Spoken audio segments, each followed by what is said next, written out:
నేను తెలుసు చదువుకున్నవాడు కాబట్టి వాడికి ఓటేయలేదు. ఇప్పుడు కుక్కను తీసి సింహాసనం మీద కూర్చోబెట్టినట్టు అవుతుంది. ఇంకా అదే అర్థం కావట్లేదు. నెక్స్ట్ 5 years ఇంకా ఉంటాను అంటున్నాడు.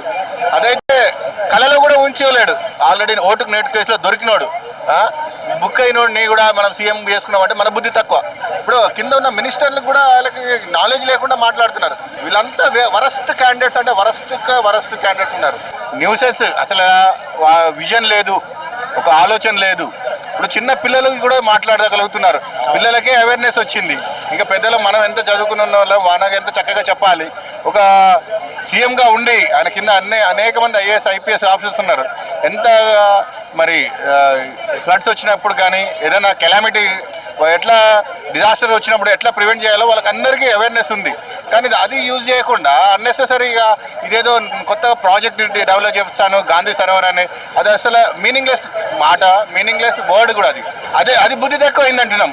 ఇప్పుడు కుక్కను తీసి సింహాసనం మీద కూర్చోబెట్టినట్టు అవుతుంది. ఇప్పుడు ఆయనకి ఏమీ లేదు, అసలు నాలెడ్జ్, మినిమం నాలెడ్జ్ కూడా లేకుండా మాట్లాడుతున్నాడు. ఇప్పుడు ఇన్ని సంవత్సరాలు హైదరాబాద్ని చూసినాడు. హైదరాబాద్లో ఉంటున్నాం మనం కూడా. ఏంటి, హైదరాబాద్ డెవలప్ అయిందనే కదా అందరం షిఫ్ట్ అయ్యి ఇక్కడికి వచ్చింది. హైదరాబాద్ డెవలప్ అయిందనే మనం ఇక్కడికి వచ్చి మనం లైఫ్ స్టైల్ ఇక్కడ సెట్ చేసుకున్నాం. అందరు కూడా రూరల్ బ్యాక్గ్రౌండ్ నుంచి వచ్చే ఇక్కడ హైదరాబాద్లో సెటిల్ అయిన ఉన్నారు. ఇప్పుడు ఈయన వచ్చి డిస్టర్బ్ చేయాలని చూస్తున్నాడు. కానీ మా అపార్ట్మెంట్ మేమందరం యూనిటీగా ఉన్నాము. వాడు ఇంచు కూడా టచ్ చేయలేడు. ఇంకా అదే అర్థం కావట్లేదు. నెక్స్ట్ 5 years ఇంకా ఉంటాను అంటున్నాడు. అదైతే కళలో కూడా ఉంచలేడు. మినిమం నాలెడ్జ్ కూడా లేకుండా మాట్లాడుతున్నాడు, అర్థం కాకుండా. పిల్లలే నవ్వుతున్నారు మా పిల్లలు, ఎందుకు ఇదే చేస్తున్నాడని. ఇప్పుడు హైడ్రా ఒకటైతే అడ్వాంటేజే ఉందండి. ఇప్పుడు నాగార్జునది అది కన్వెన్షన్ కూర్చున్నాడు, అదైతే లీగల్గా, మరి ఆయన ఇల్లీగల్గా కట్టినాడు కాబట్టి లీగల్గా ఆయన కూల్చినాడు, అది ఓకే కన్సిడర్ చేస్తాం. ఇప్పుడు పేదలని కూల్చడం అనేది చాలా తప్పు, అది చాలా తప్పు. అదే చెప్తున్నారు కదా, ఎన్టీ రామారావు ఉన్నప్పుడు అయితే 9 meters బఫర్ జోన్ అని ఇచ్చినాడంట ఎన్టీ రామారావు టైం నుంచి. మరి ఈయన ఏంది కొత్తగా మాట్లాడుతున్నాడు. ఇప్పుడు 40 years బిఫోర్ ఆయన ఇచ్చినాడు, ఇప్పుడు ఈయన వచ్చి కొత్తగా బఫర్ జోన్ అని ఇది డెవలప్ చేస్తున్నాడు. ఇది చాలా కరెక్ట్ కాదని అనుకుంటున్నాం. అదంతా ఇప్పుడు అది అంతే. ఇప్పుడు దాన్ని ఏమంటామంటే దొంగ రాజకీయాలు అంతే. ఇప్పుడు ఉన్నదానికి కన్ను పొడుచుకుని మళ్ళీ దానికి ఆపరేషన్ చేసుకున్నట్టు ఉన్నది. ఉన్న కన్నును పొడుచుకుని దానికి ఆపరేషన్ చేసుకున్నట్టు ఉంది. ఎవరికి పోయింది వాని కన్నే పోతుంది, అనా కాదా? అది అయితే కరెక్ట్ కాదు. ఎందుకంటే నార్సింగ్ వెళ్ళిరండి, అది ఆదిత్య అడ్వాంటేజ్ చూడండి, వాడు కూడా అదే అంతే ఉంటుంది. అది మొత్తం మూసిలోనే ఉంది. మొన్న ఫ్లడ్ అది గేట్స్ ఓపెన్ చేసినప్పుడు దాంట్లోనే నీళ్ళు ఎక్కువ అయిపోయి దాంట్లోకి డైవర్ట్ కాకుండా ఈ నార్సింగ్ ఫ్లైఓవర్ నుంచి ట్రాఫిక్ డైవర్షన్ చేయాల్సి వచ్చింది. చాలా ప్రాబ్లం. ఇప్పుడు ఇక ఇదంతా రాజకీయాలే అండి. ఇప్పుడు వాళ్ళకి డబ్బులు ఉన్నాయి అంతే, మదం ఎక్కి ఉంది మాట్లాడుతున్నారు అంతే. నేను అంటున్నా అదే, రేవంత్ రెడ్డి అయితే నెక్స్ట్ టైం గెలవడు.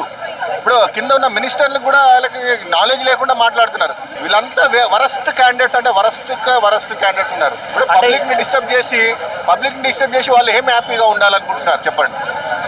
ఇప్పుడు మీడియాగా మీరు ఒకటి చెప్పండి, పబ్లిక్ని డిస్టర్బ్ చేసి వాళ్ళు ఒక మినిస్టర్గా ఏం హ్యాపీగా ఉండాలి. ఇప్పుడు మా దగ్గరికి వచ్చి మమ్మల్ని గెలిపివ్వండి అంటే గెలిపించినాం. ఏదో 10 years టీఆర్ఎస్ చూసాం కాబట్టి 5 years ఇది చూద్దాంలే అని ఇచ్చాం. ఇప్పుడు మొన్న అక్కడ మాట్లాడుతున్నాడు, ఎక్కడ ఈకో పార్క్ దగ్గర ఏమంటున్నాడంటే బస్తీ వాళ్ళు గెలిపించినందుకే వచ్చినామంటారు. మరి చదువుకున్నాం మేము, ఆమె డాక్టర్ ప్రొఫెసర్ని, అసోసియేట్ ప్రొఫెసర్ని. నేను తెలుసు చదువుకున్నవాడు కాబట్టి వాడికి ఓటేయలేదు, ఆయనకు ఓటేయలేదు. చదువు రాని వాళ్ళు కాబట్టి వాళ్ళు ఓటేసినారు, అందుకే గెలిచినాడు. అది చెప్పాల్సింది. ఆయన అసలు మీనింగ్లెస్ మాట్లాడుతున్నాడు. హరీష్ రావు గారు కానీ కేటీఆర్ గారు కానీ చక్కగా మాట్లాడారు. ఇప్పుడు అదే కదా, ఇంత సైన్స్, ఇంత టెక్నాలజీ, ఇంత ఇంజనీర్స్ ఉన్నారు, టాప్ ఇంజనీర్స్. దాన్ని మన రిటైనింగ్ వాల్ కట్టి వాటర్ని డైవర్ట్ చేయమనండి. ఇప్పుడు దీన్ని అపార్ట్మెంట్స్ ఎందుకు టచ్ చేయాలి? ఇప్పుడు దీన్ని కూల్స్తే కానీ కూల్చి దీన్ని కట్టాలంటే ఎంత కష్టపడుతుంది చెప్పండి. ఇబ్బంది పడుతుంది, మాది ప్రజాపాలన, ప్రజలు సంతోషంగా ఉండాలంటున్నారు. ఎవరున్నారంట?